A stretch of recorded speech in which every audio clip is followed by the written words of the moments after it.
And good morning, everyone. It is Wednesday, July the 6th, and it has been 7 days since we arrived in Ottawa.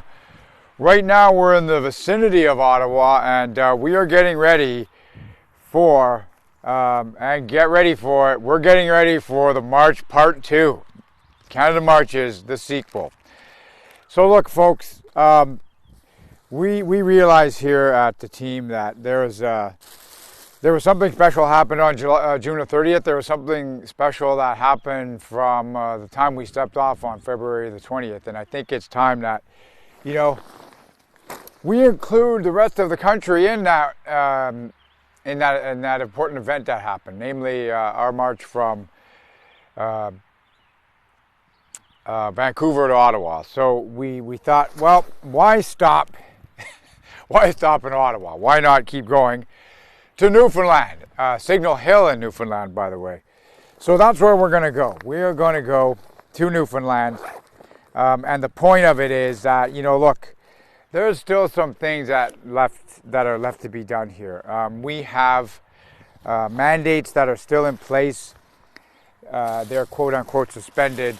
We still have members of the armed forces who have not been invited back to work, and they should be. Now, I don't know if this is something in progress or not, but what's important is that all of those members of the armed forces who were released on this item code called 5F, and I'll let you do your own research on that, they should be allowed to come back too, especially the ones who got released just before they were able to get a pension for 20 years of service.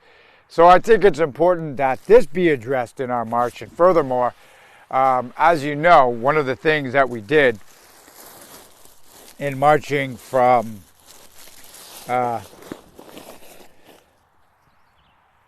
Vancouver to Ottawa is that we requested a meeting. It was important to me, it was important to us. We realized to have that meeting with our members of parliament. And I still think another meeting is required, to be honest. But I think there's a number of folks that we're going to reach out, ministers, I think that we should probably have a conversation with, just so that, like I said, we would like to act for the voice of the Canadian public. And that's what we're going to continue to do. And we're going to evolve that over the next couple of days. So here's the thing. We're not going to be leaving until the middle of July, probably in and around July the 18th. So please, when you hear this announcement, curb your enthusiasm. We're going to be getting ready for a few days, and we got some things to do, people to see, meetings to set up, and then we're going to step off. No, not before July the 18th. I'll say that again, July the 18th. I'll say it one more time.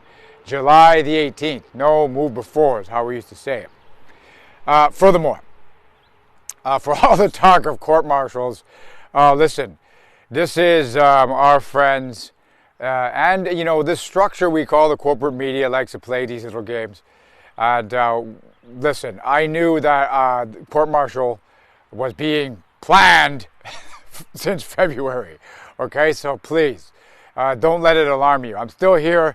I'm not in a military jail, and it's not something I'm particularly afraid of or concerned about, especially not after I marched across the country from Vancouver to Ottawa, and a lot of times on the side of the highway where transport trucks were racing past me at 120 kilometers an hour. So please, don't worry about court-martials and such.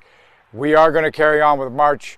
We'll see you out there. In between that time, we'll do a few more videos and we'll bring you up to speed on how we see things going as we cross from Ottawa to Signal Hill in St. John's, Newfoundland.